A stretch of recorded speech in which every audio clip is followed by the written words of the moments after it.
The past few days have been super weird in my opinion, because I thought the launch of a major patch is a time for celebration, happy time, glazing time, gooning time, especially for Honkai Star Rail, where they had weeks of an extended dry patch. Ladies and gentlemen and everyone in between, boredom is the modern day torture, and HSR 3.8 was full of it. They had literally nothing to do in the game, the community had to mental gymnastics their way into thinking that the game is in a good state. Clown Fiesta show, as I'd like to call it. Editor, play clown music.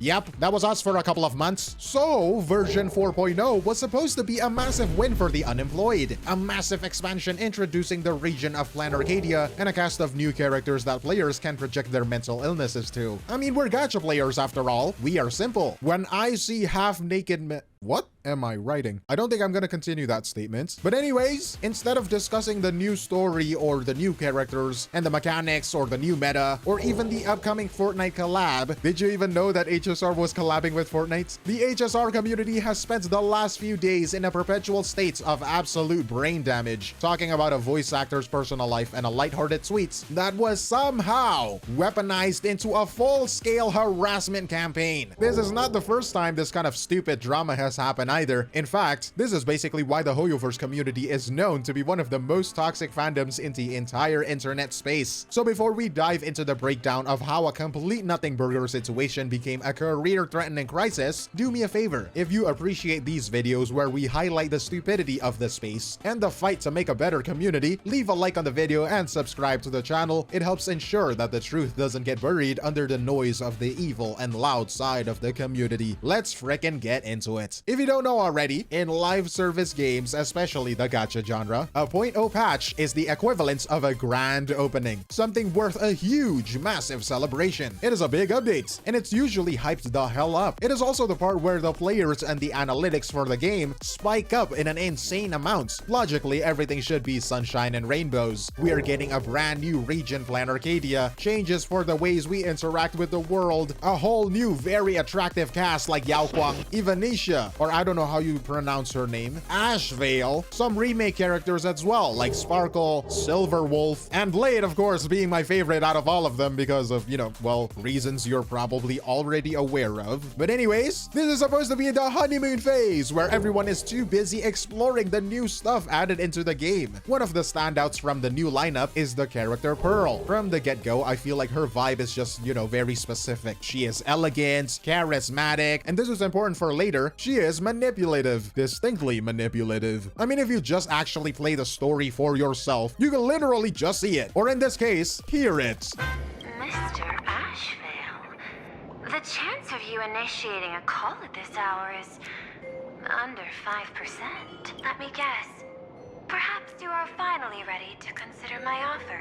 Her voice actor, Kat Pratano, delivered a performance that felt like it had layers. When the patch first went live, the reception was actually great. People weren't just okay with the voice acting. You know, a lot of people, when they are asked to make an opinion, the default answer is mid. Fence-sitting opinionless husk, parroting the popular opinion. But for Pearl, they were low-key actively praising it. My god, she sounded freaky. I think Kat Pratano forgot to restrain herself a bit here, Lamau. You know what? For a character whose job is to basically charm people into doing what she wants, that's exactly the reaction you're looking for, you know what I'm saying? Like, look at all of these people she manipulated. From my point of view, her voice acting work was a goddamn success. There was no outcry about bad quality or lack of effort. If you had asked anyone on day one, Kat Pratano was a perfect fit for the role. But as we have seen happen far too often in this corner of the internet, the conversation didn't stay on the craft for very long. It only took one tweet for the entire narrative to shift from "this is a great performance"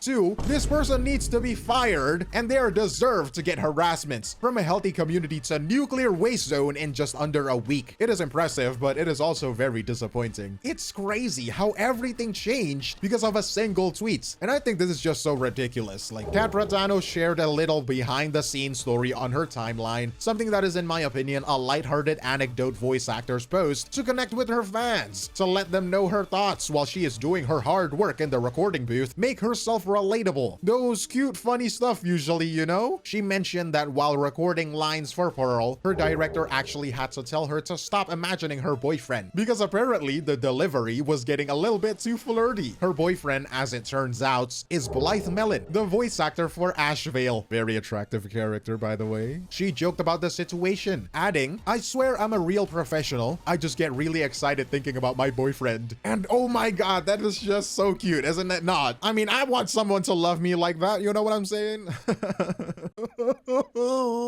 And now, when you look at this with a bit of common sense, or in any percent of a human normal brain function, it actually tells us two things. It shows us the reality of a director's job, right? Which is to provide oversight. These people make sure the actors are doing exactly what the script requires. The director telling her to make it less flirty was them doing their job. Maybe it's something that a lot of these people unfortunately don't get and can't relate to. They ensure that whatever ended up in the final game stayed within the boundaries of the character. It also proves the performance we hear in 4.0 isn't some unfiltered accident. It is the version the professionals in the room decided was perfect for the scene. But the internet doesn't really do nuance. As soon as the post from Kat Pratano was made public, there was a massive change in perception. Suddenly, the same voice acting that people praised on launch day was being rebranded as unprofessional and biased. This bitch was paid. Wrong spelling, by the way, we're gonna let it slide. To voice a character and break it to be herself. HSR team needs to throw this girl out. And you know, by the way this person typed their post, you can more or less gauge their IQ levels, you know? It didn't matter that the performance hadn't changed. Only the audience's knowledge of the actress's personal life had. It is a strange situation where people decide the art is bad only because they have found a reason to dislike the artist. I feel like that's just nonsensical, but that's just my opinion. I think it is also pretty funny when you actually look at how the voice acting industry works. The argument that Pratano was being unprofessional starts to fall apart pretty quickly. In acting, and that includes voice acting, using real-life relationships and experiences to make a performance feel more authentic isn't a mistake. It is a standard technique. An example I found is from voices.com in their article and a guide on how to cry on command. One of the advices given is employ memory recall. It is explained here that it's a technique used by actors to trigger emotions, a personal memory that brings the emotional response you need for the scene. A sad moment, or a loss, or I don't know, losing your 50-50 to Japard for the 50th time. You know, it's incredibly common. Actors do this all the time. If anything, having a real couple voice these characters should have been seen as a win for the production because it makes it more real in a way, you know? Pratano isn't being biased and unprofessional. She is just, catch this, doing her job as intended. There is a misconception that voice actor just walks into a room, records a line, and it goes straight into the game. That's not how this works, bucko. You have to remember a very simple fact that somehow flew across everyone's heads. Kat Pratano didn't direct herself as she was voice acting. Mind-blowing. Shocking, even. As Kaya would say, there was a director in that booth with her, listening to every single line. If that director, that is likely a part of the Hoyoverse team, thought the lines sounded too flirty or somewhat uncharacteristic for Pearl, they would have simply made her do it again until it feels right. Hoyoverse, with their unlimited nuclear wealth, is not sweating over some pennies, bro, okay? And they are known for high-quality work, right? At least that is what the players are saying. So I don't know why they are switching up now. The fact that these specific takes are in the live version of 4.0 means the professionals in charge decided that this was the correct version of Pearl. Calling Kat unprofessional is, by extension, calling the entire directorial staff incompetent, which is a massive reach. Let's be freaking for real here. People are holding up clips of the Japanese dub and saying things like, "I went and checked the difference in Pearl's tone. Yeah, don't freaking try to convince me she isn't biased." Holy cringe! That gave me a full body reaction, bro. That is disgusting. And you know what? This guy just completely ignored how localization works. I'm not sure they even understand what they are talking about. These people are just grifting to the next level, bro. It's insane. Different regions obviously have different instructions from the developers on how a character should be perceived in a specific culture. I mean, this guy gets it, right? Where the fuck people are getting, "She sounds like she's into him," from, "You guys are reaching so hard you'll dislocate your fucking arms." Just because the Japanese version might be more reserved doesn't make the English version wrong or biased. It just means the English directors that is working with the same character profile wanted Pearl to feel more manipulative and suggestive for an English-speaking audience. They chose that tone because it fits the role of a high-stakes manipulator. And I mean, in my opinion, the voice work really fits the theme. There is no true version. They are both interpretations of the same script. And for me, it worked wonderfully. When you look at the sheer volume of hate and harassment that Pratano received, you start to notice a very specific trend. In this community, we can see voice actors for popular gay ships lean into flirty dialogue all the time. Heck, why stop at dialogue? Let's have a whole ass animation where they both engage in what feels like a rough sexual intercourse on screen. Like, what does this even mean? Like, what are they trying to say? It's so obvious. Like, when that happens, those same fans celebrate it. Because Kat is in a relationship with a man though, that same enthusiasm is suddenly treated like a crime. I mean, tell me about it, right? Disgusting, am I right? Oh, staggering hypocrisy. So let me get this straight. When VAs of a popular yaoi ship make things shippy, it's fine and oh my god, canon. But when a VA is happy, she gets to talk to her boyfriend's character, it's bad and oh my god, biased. Like, what is going on, bro? It gets even worse when you realize that even though Kat Pratano is openly bisexual, by the way, she is being attacked by people who claim she isn't queer enough because her partner happens to be a male, a man. How dare you become half gay? You must be full gay. This is absurd in the highest level. I don't even know what to say. Like, this is ridiculous. How do these people even exist? How did they get to this conclusion? If they had done actual physical acrobatics instead of mental acrobatics, they had probably finally achieved something worthwhile in their life. Because yes, ladies and gentlemen and everyone in between, the bisexual woman existing and just doing her thing is definitely at fault. For homophobes existing, that makes so much sense. We saw posts accusing her of undermining her own character's individuality to self-insert in such an unprofessional way, and telling her to realize that maybe you should be a leader as a figurehead in the community and stop adding to the flames. It's a bizarre form of gatekeeping. How ridiculous of these fans deciding who you're allowed to date and not date. This guy is Kat Pratano adding to the flames. That is just so stupid. And then we got terms like het slop. Some went as far as to say heterosexuality is a prison, or that the couple was polluting their work with their bias. When your criticism of a voice acting performance relies on phrases like that, it clearly shows that you're just using a voice actor as a punching bag for your own ideological frustrations. Get your politics away from these gacha games, man. Gacha getting mainstream was a mistake, and it just shows right here, manifested as the community of Hoyo games, bro. As I said in the beginning, this is not the first time this has happened, and in a way, that is the most frustrating part of the 4.0 launch. What we are seeing here is a reoccurring cycle. There's this group of people in Hoyo Twitter that genuinely tries to destroy someone's reputation to make them lose their job or social standing. They try to mask it as criticism, but in reality, they are desperately hunting for a reason to frame a voice actor as problematic so they can justify a harassment campaign against them. It's so disgusting and despicable. Like, I can't even fathom what's going on in their real lives, you know what I'm saying? Like, bro, you gotta be bored as hell. If you look at the history of this fandom, the list of victims is getting uncomfortably long. We have seen this exact same mob-driven behavior forced onto so many people in the scene. In literally almost every one of these quote-unquote crimes, it is something that literally supposed to be a complete non-issue, a joke, a personal opinion, somebody doing their job, but the result was always the same: death threats, intense bullying, and the actor eventually being hounded off social media. Kat Pratano is just the latest name on a list that shouldn't exist in the first place. Insane thing is that this is the second time she got cancelled. First is because of Skirk, second is for Pearl, for Genshin, and for HSR. Like, these are different dookies from the same ass, and it stinks. Here's an example. I hope this disgusting person never find a VA job again in her freaking life. This is so stupid. When a lot of professional people fight for a chance like this, we have this garbage doing this. I hope everything bad happens in her life. Or even casual dismissals of threats. Like, death threats aren't that much, but unprofessional VAs like Kat Pratano voicing your fav character is possible, and it's terrifying. In a normal workplace, if you were receiving death threats because of a project you worked on, your employer would step in to protect you. But in the world of Hoyoverse and the associated studios, there is nothing but absolute silence. These companies have seen their actors targeted literally hundreds of times, and yet they do absolutely nothing to publicly support them or push back against the toxicity. It leaves the VAs to fend for themselves in a pool of carnivore fishes, while the people at the top just keep counting counting the revenue from the patch. It is disgusting as hell, but nobody ever talked about that. It is really sad, but I think that is a conversation for another day. I mean, at this point, I have no idea why anyone would ever want to become a Hoyoverse voice actor. The money, probably, but like, see right here, we have Kat Pratano that is merely sharing a simple, very human moments of wholesomeness about her job, and the reward she got for that slice of life anime was a wave of death threats and being forced to turn off the internet. It is also the second time she had to apologize for things she isn't actually sorry for. Really not a good look for the community. They're basically telling voice actors that if they don't act like emotionless robots who have no lives outside of the recording booth, they don't deserve to work. It is ironic, and I'm sure you know why. The worst part is, Kat Pratano doesn't deserve this hate at all. She is a wholesome, likable person. Don't give her the hate, you know what I'm saying? Channel all that hate and send it over to Varka. It feels like the Hoyoverse Twitter community is like a parasocial piranha pool. And in this pool, people's headcanons, their own private fantasies about who a character should love or be, have become more real to them than the actual human beings providing the voices. They are willing to tear a real person apart to protect a fictional version of a character that only exists in their own heads. Very incredible endgame performance, as Mr. Pokey would say. But you guys have brains, right? You know, the viewers. I want to ask what you think of the whole situation. At what point did we decide that voice actors' real life was a valid target for criticism of the work itself? Or has the line between the character and the performer have been permanently erased for this fandom? Let me know in the comments below, but that is all from me, 𝗖𝗍𝗆𝗆, and I will see you in the next one. Cheers!